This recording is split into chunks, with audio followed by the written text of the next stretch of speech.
Solo levelling के नया episode लेके मैं लौट आया हूँ। और हाँ दोस्तों, आप में से बहुत से लोग मुझसे कांटेक्ट करना चाहते हैं, बात करना चाहते हैं। मुझे पता है आप लोग कमेंट करते हो, मैं हर किसी का रिप्लाई नहीं दे पाता, इसीलिए मैंने नया इंस्टाग्राम आईडी बनाया है। डिस्क्रिप्शन में लिंक दे दूंगा, जाके फॉलो कर लो। और अगर आपको कुछ भी सजेशन या फिर मुझसे बात करना होगा तो वहाँ पे डीएम करो, मैं जवाब दे दूंगा। और हाँ, मैं जानता हूँ आप लोग बोलते हो कि 2 एपिसोड करके दो, लेकिन नहीं हो पाता है, मेरा भी काम रहता है और 1 एपिसोड करके ला रहा हूँ। इतने में ही बहुत कुछ करना पड़ता है, बहुत टाइम लग जाता है। I hope you all understand. Episode के शुरू में हम जापान की हाल देखते हैं जो कि बहुत ज़्यादा खराब है। उसी हेलीकॉप्टर को देखते हैं जिससे न्यूज़ बताया जा रहा है। कैमरामैन कहता है ये सच में बहुत बुरा है। दूसरा आदमी कहता है ये सारे बीस्ट, ये तो सारे के सारे बिल्डिंग्स को तोड़ते जा रहा है, पेड़ों को आग लगा रहे हैं। देख के लग रहा है अब पूरी ह्यूमैनिटी खत्म होने वाला है। और उससे भी बुरी चीज़, ये सारे जाइंट्स ह्यूमंस को खाते हैं। उसकी ये बात सुन के दूसरा आदमी कहता है डोंट वरी, मुझे जितना पता है अगर तुम उन पर हमला नहीं करते हो तो वो भी नहीं करेगा। पर प्रॉब्लम ये नहीं, प्रॉब्लम वो है, वो जो बंदा गेट को गार्ड कर रहा है वो किसी के साथ फाइट भी नहीं कर रहा है या फिर अपनी जगह से हिल भी नहीं रहा है, बस एक ही जगह पे खड़ा हुआ है। और तभी हम डेंजन के सामने एक बहुत खतरनाक जाइंट को देखते हैं जो कि उसी डेंजन को गार्ड कर रहा है और अपनी जगह से भी नहीं हिल रहा है। वो आदमी कंटिन्यू करते हुए कहता है पता नहीं ये उस डेंजन को गार्ड कर रहा है या फिर किसी का वेट कर रहा है। फिर कैमरामैन कंटिन्यू करते हुए कहता है ये मेरी पर्सनल ओपिनियन है, पर मुझे लगता है कि वो चीज़ वो अलाइव नहीं है, वो जिंदा नहीं है। पता है कि वो ब्रीथ कर रहा है, हिल रहा है अपनी जगह से, पर फिर भी उसके मूवमेंट्स पता नहीं क्यों रोबोटिक लग रहे हैं। देख के ऐसा लग रहा है कि उसको इसी चीज़ के लिए प्रोग्राम किया गया है। ये सुन के दूसरा आदमी कहता है ओह, रोबोट की बात कर रहे हो? अगर सच में ऐसा होता तो हम उसे शूट कर पाते। वैसे कितने दिन हुए हैं? 2 दिन। 2 दिन में ये हाल हो गया है। पता नहीं कब तक सारे लोग, सब कोई ठीक से रह पाएंगे, सब कोई बच पाएंगे। सीन शिफ्ट होता है, आजिन गिल्ड के बिल्डिंग में देखते हैं। जिन्हो चिल्ला के कहता है क्या तुम जापान जा रहे हो? क्या तुम सच में पागल तो नहीं हो गए हो? क्या तुमने न्यूज़ नहीं देखा? जेजू आइलैंड वो तो इसके सामने कुछ भी नहीं है। मैंने कभी अपनी ज़िंदगी में इतने मैसिव बीस्ट को नहीं देखा है। पर जिन कहता है अगर मैं सक्सेसफुल हुआ तो पूरे दुनिया के लोग हमारी गिल्ड को जान जाएंगे। जिन्हो सुन के कहता है पर सर। उसकी ऐसी हिचकिचाहट देख के जिन सोचने लगता है नॉर्मली तो वो मुझे कभी नहीं रोकता, हमेशा मेरे ऊपर विश्वास करता है, पर इस बार वो सच में सीरियस लग रहा है। तभी जिन्हो कहता है ऑल राइट सर, अगर आप जा रहे हो तो मैं भी आपके साथ चलूँगा। जिन कहता है क्या? जिन्हो कहता है red gate incident, Jeju island arc और most recently double dungeon incident. पता है आपको इन सारे जगह में क्या कॉमन है? इनमें से किसी में मैं नहीं था सर। मैं नहीं था आपके साथ फ़ोटो खिंचाने के लिए आपके साइड में। मैं कैसे शो अप करूंगा सर? किसी को कैसे दिखाऊंगा? क्या बोलूँगा कि मैं हूँ आजिन गिल्ड का वाइस गिल्ड मास्टर? कैसे बोलूँगा? जीन उसकी ये बात सुन के कहता है मैंने कभी ये एक्सपेक्ट नहीं किया था, एक बिजनेस टाइकून का बेटा होने के बावजूद वो ऐसी बातें करेगा। अच्छा तो मुझे ये बताओ, पहले कुछ सेकंड पहले ही तो तुम कह रहे थे मत जाओ, फिर तुम्हें क्या हुआ? पर जिन्हो तभी कहता है क्योंकि मुझे आप पे पूरी विश्वास है सर। मुझे पता है जब तक आप हो मैं सेफ रहूँगा। ये सुन के जिन पूरी तरह से चौंकता है और तभी थोड़ा सा स्माइल करते हुए बात से अपनी जगह से उठते हुए जाते हुए कहता है मैं तो बस मजाक कर रहा था, मैं नहीं जाने वाला जापान वापान, बस तुम अपना ख्याल रखो, आप घर जाओ, सच में तुमने बहुत अच्छा काम किया। कुछ देर बाद हम उसे बाहर रास्ते में चलते हुए देखते हैं। चलते चलते वो सोच रहा है हाँ हो सकता है मैंने वहाँ पे अपने शैडो सोल्जर्स का यूज़ नहीं कर पा रहा था, पर फिर भी आर्किटेक्ट बहुत ज़्यादा स्ट्रॉन्ग था, जबकि मेरा लेवल वो 100 के ऊपर था। इसका मतलब ये ज़रूर है कि इस दुनिया में मुझसे भी स्ट्रॉन्ग बहुत सारे लोग होंगे। मुझे ऐसा कभी नहीं सोचना चाहिए कि मैं ही हूँ सबसे ज़्यादा स्ट्रॉन्ग। और ये सब सोचते सोचते वो घर आ जाता है और तभी उसकी माँ उसे कहती है जिन्मू तुम आ गए, आशा करता हूँ कि तुमने डिनर नहीं किया। कुछ देर बाद देखते हैं वो दोनों मिलकर खा रहे थे। जिन पूछता है जिन्हा वो क्यों नहीं आई है? उसकी मॉम कहती है उसने कहा कि उसे भूख नहीं है। तभी जिन खाते खाते सोचने लगता है ठीक है मुझे एक डिसीजन लेना ही होगा। सीन शिफ्ट होता है, पास्ट की सीन देखते हैं। जिन योम्यूगन की चेक को लौटाते हुए कहता है माफ़ करना, मुझे नहीं लगता मैं आपकी मदद कर पाऊंगा। जिन के पापा पूरी तरह से चौंकते हैं और कहते हैं क्या? पर तुम्हारी माँ वो तो पूरी तरह से ठीक हो गई थी ना? जिन कहता है चेयरमैन यो, अगर मैं सच में जानता बीमारी को ठीक कैसे किया जा सकता है, आपको क्या लगता है मैं चुप रहता? मैं इसका प्रॉफिट नहीं उठाता? और ये कह के उठ के चले जाता है। लिफ्ट में देखते हैं वो सोच रहा है हाँ वो जिन्हों का पापा है, शायद मुझे ऑनेस्ट रहना चाहिए था। पर फिर भी मैं उन्हें जानता भी नहीं। मैं जब उन्हें नहीं जानता वो किस तरह के इंसान हैं, मैं उन्हें ये सब नहीं बता सकता। और वैसे भी हॉली वाटर ऑफ लाइफ वो तो अभी बहुत कम बचा हुआ है, तो मुझे बहुत अच्छे से वाइजली यूज़ करना ही होगा। हाँ, उसका ऑफ़र वो सच में बहुत अच्छा था, पर फिर भी मुझे अच्छा नहीं लग रहा था। प्रेजेंट में आते हैं, वो अभी भी खा रहा है, सोच रहा है वो क्या करेगा। तभी खाते हुए कहता है, मॉम मुझे जाना होगा। उसकी मॉम अभी भी काम कर रही थी। जिन को देखते हैं ये कहने के बाद वो सोचने लगता है, बहुत सारे लोग हैं जिन्हें मेरी मदद की ज़रूरत है।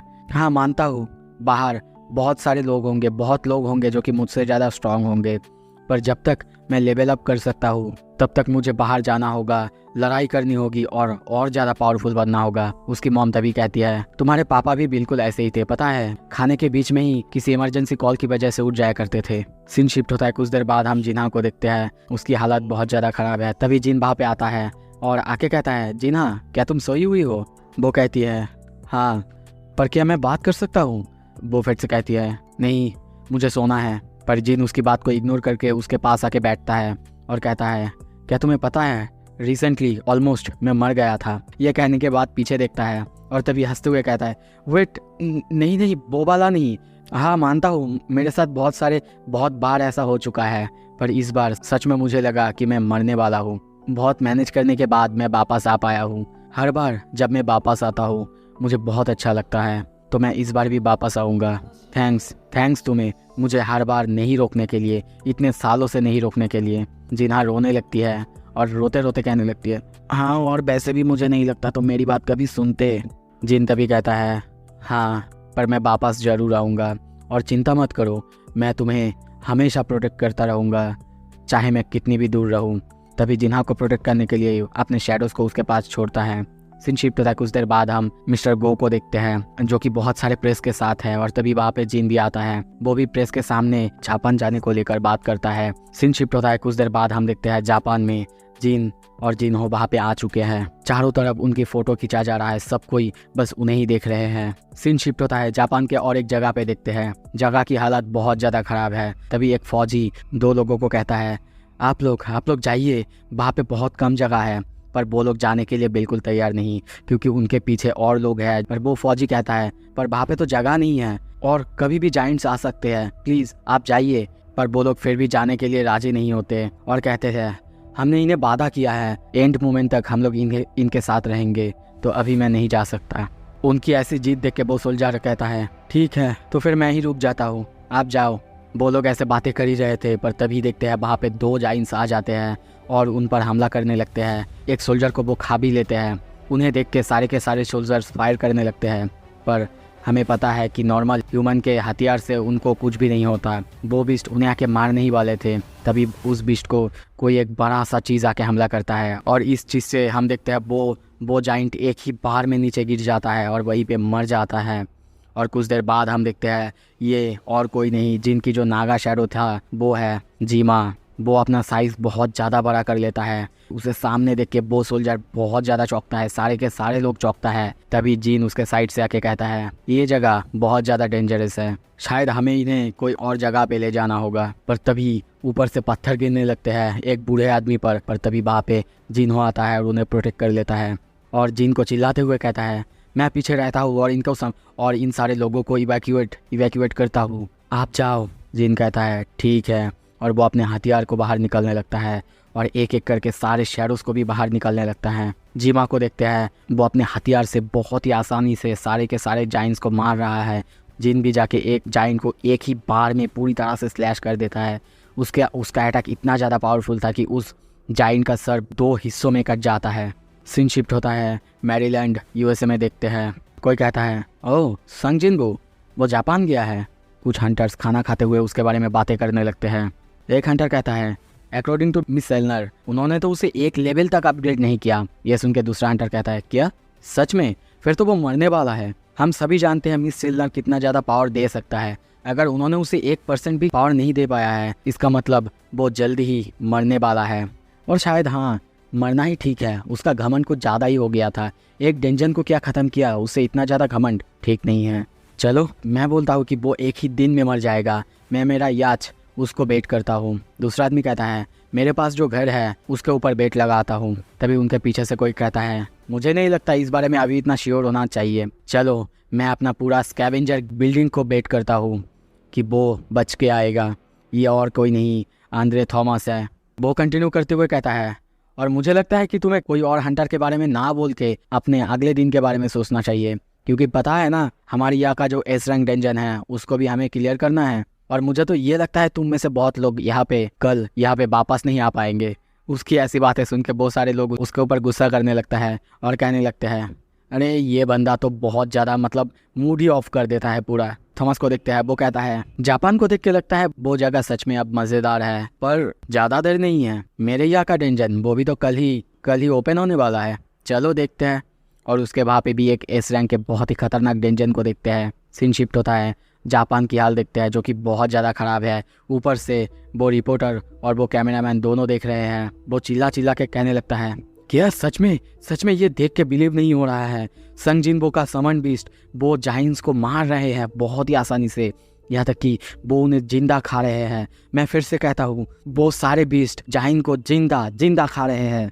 सीन शिफ्ट होता है, तभी एक बच्ची को देखते हैं, उसके पीछे एक बहुत बड़ा सा जाइंट उसे मारने के लिए आ रहा था। तभी उस जाइंट का हाथ पूरी तरह से कट जाता है और वहाँ पे हम इग्रिस को देखते हैं। वो जाइंट चीखने लगता है, पर तभी उसके ऊपर से आयरन आके उसके सर में एक बहुत ज़ोर से हैमर से मारता है और एक ही बार में उसे मार देता है। कुछ देर बाद देखते हैं, उसे मारने के बाद उसके बॉडी के ऊपर खड़ा होकर चीखने लगता है और इग्रिस की तरफ देख के थोड़ा सा स्माइल करता है। इग्रिस उसको देख के सर घुमा लेता है। जिन दूर से ये सब देख रहा था और सोचने लगता है, आयरन सच में उसका भी रैंक अब बहुत ज़्यादा अपग्रेड हो चुका है, एटलीस्ट वो अच्छा काम तो कर रहा है। तभी उसके पीछे से वो सोल्जर कहता है, थैंक यू सो मच, आपकी वजह से। पर उसकी बात क्लियर करने से पहले ही जिन उसे लाइक दे देता है और कहता है, तुम एक ब्रेव सोल्जर हो, सच में तुम अच्छा काम कर रहे हो। ये सोल्जर उसकी ऐसी जेस्चर देख के बहुत ज़्यादा खुश होता है, हैरान होते हुए कहता है, थैंक यू सो मच। जिन तभी कहता है, जिनो इसे कोई सेफ एरिया में लेके जाओ। और तभी देखते हैं उसके सामने जो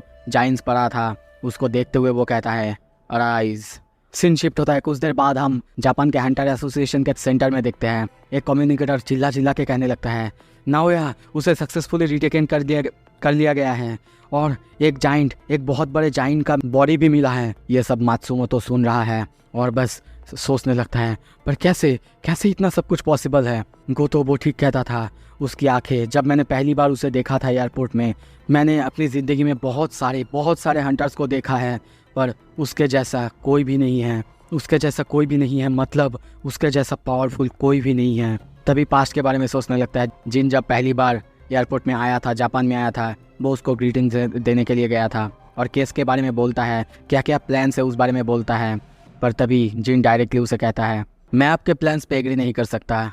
ये सुन के उसके साथ साथ सारे लोग बहुत ज़्यादा चौंकते हैं और तभी मात्सुमोतो कहता है, तो फिर तुम क्या करना चाहते हो। कुछ देर बाद वो सोचने लगता है, नहीं, वो एक्चुअली उन सारे जाइंट्स को अकेला ही हराने के बारे में सोच रहा है, पर ये तो सच में मेरा ओरिजिनल प्लान था। सीन शिफ्ट होता है, हम प्रेजेंट में आते हैं, देखते हैं जिन का एक शैडो अपना आँख खोलता है। जिन कहता है, चलो देखते हैं। ये शैडो और कोई नहीं, एक जाइंट था और जिन ने एक नहीं दो नहीं बहुत सारे जाइंट्स को एक साथ अवेकन करा दिया था, एक साथ अपने शैडो बना लिया था। और जिन सोचने लगता है, ये सब सच में बहुत पावरफुल है, पर मैं इनका नाम क्या रखूं। मैं नॉर्मली इनको 1 2 3 4 5 ऐसे कहूँगा। तभी वहाँ पे बेरू आता है और कहता है, माय किंग, मैंने और एक को मार दिया है। वो कहता है, ठीक है, तो फिर मैं उसका नाम 6 रख दूंगा और मैं इनकी बॉडी को शैडो एक्सचेंज करके टेलीपोर्ट कर लूँगा और मेरे शैडो सोल्जर्स बना लूँगा। तभी जिन्हों को रेस्ट करने के लिए कहता है। उसके बाद जिन सामने देख के सोचने लगता है, अब तक तो सब कुछ बहुत ईजी था, चलो देखते हैं। अब तो फाइट शुरू हुआ है। मैंने अपनी शैडो सोल्जर्स को पूरे के पूरे जापान में छोड़ दिया है। वो लोग सारे के सारे हंटर्स को हेल्प कर रहे हैं, मदद कर रहे हैं ताकि वो जाइंट्स को मार सके। और हम वैसा ही देखते हैं, जिनके बहुत सारे शैडोज अलग अलग जगह पे अलग अलग हंटर्स की मदद करे जा रहा है। जिन कंटिन्यू करते हुए सोचने लगता है, ये वॉरफेयर ये तो मेरी फेवर में लग रहा है। जितना कि मेरे पास माना है उससे मैं जानता हूँ मेरे शैडोज कितना ज़्यादा पावरफुल है। चाहे उनको कितनी बार भी मारा जाए, हर बार वो रिजनरेट कर सकते हैं। ये सब कुछ देख के लगता है जाइंट्स तो मेरे शैडोज़ के सामने कुछ भी नहीं है। पर असली प्रॉब्लम तो ये नहीं, प्रॉब्लम है एस रैंक डंजन्स उनके वजह से और ज़्यादा डेंजन ब्रेक हो रहे हैं जापान में। यहाँ तक कि जो लोरो में रैंकिंग बीस्ट है वो भी अब बाहर आके सारे शहरों को कब्जा कर रहे हैं। तो एक ही साथ इवैक्यूएशन सपरेशन दोनों करना पड़ेगा। कुछ दिन बाद यानी डेंजन ब्रेक होने के बाद 7 नाइट को देखते हैं। चारों तरफ की हालत बहुत ज़्यादा ख़राब है, बिल्डिंग में गिरा हुआ है, चारों तरफ आग। जिन और जिन्हो को देखते हैं, वो दोनों आगे जा रहे थे। जिन्हो चारों तरफ देख के कहता है सब कुछ बर्बाद हो गया है सर। तभी वहाँ पे हानेकाबा आती है और कहती है हेलो सर, मेरा नाम है हानेकाबा। जिन कहता है हाय हानेकाबा, क्या यहाँ पे और कोई है? वो कहती है नहीं सर, यहाँ पे मेरे अलावा और कोई नहीं है, और वैसे भी जितना सारा डैमेज हुआ है इस वक्त तो बता भी नहीं सकते। यहाँ तक कि जाइंट्स अलग अलग जगह तक फैल चुके हैं और अब तक टोटल 16 एस रैंक हंटर्स हमारे यहाँ पे आ चुके हैं। जापान से 6 हंटर्स, चाइना से 2 हंटर्स, 3 कनाडा से और इंडिया से 2 हंटर्स, एक एक करके रशिया और यूके से सर।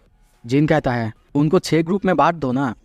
पर वो कहता है नहीं सर, शायद आपको अब तक पता चल गया है 3 एस रैंक हंटर्स अब तक मर चुके हैं। यूरी ओरलोफ जो कि रशिया से था, हांजावा कोकी जो कि फैंटम गिल्ड से था और लुकास हॉली जो कि कनाडा से था सर। ये सुन के जिन थोड़ा सा सैड होता है और कहता है, उसकी ये बात सुन के जिन सोचने लगता है अगर एस रैंक हंटर्स की ही ये हालत है तो पता नहीं ए रैंक हंटर्स या फिर उनसे लो रैंकिंग हंटर्स की क्या हालत होगी, या फिर कितने ज़्यादा हंटर्स मर चुके होंगे अब तक। हानेकाबा कंटिन्यू करते हुए कहता है टोटल 31 जाइंट्स आए थे सर, अपेयर हुए थे, और उनमें से कुछ तो अब चाइना के ओशन तक पहुंच चुके हैं। हमारे पास वैसे भी इतना ज़्यादा मैन पावर नहीं है कि हम एक साथ सारे के सारे जाइंट्स से लड़ सके, पर उनमें से बहुत सारे जाइंट्स मर चुके हैं आपकी वजह से सर।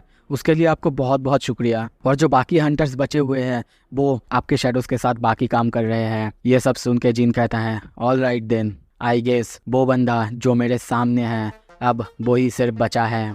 और तभी वो अपने आसपास इस पूरे जगह को देखने लगता है। उस जगह की हालत बहुत ज़्यादा ख़राब है, चारों तरफ सब कुछ तबाह हो चुका है, आग जल रहा है, आसमान लाल हो चुका है जैसे कि बिल्कुल हेल जैसा। वो सोचता है पर ये जगह तो कुछ फेमिलियर लग रहा है, देख के लग रहा है मैंने कहीं तो देखा है। हाँ मानता हूँ इस सिटी में उतना ज़्यादा आग नहीं है, पर चारों तरफ तबाह है, देख के बिल्कुल लग रहा है डिमन कसल जैसा। डिमन कसल में जो रूइन सिटी था वो मेरे लिए कोई हिंट था सिस्टम की तरफ से, या फिर आर्किटेक्ट आगे क्या होने वाला है इस बारे में मुझे बताना चाहता था। जो भी हो, मुझे लगता है कि आर्किटेक्ट अब ऑलरेडी मर चुका है।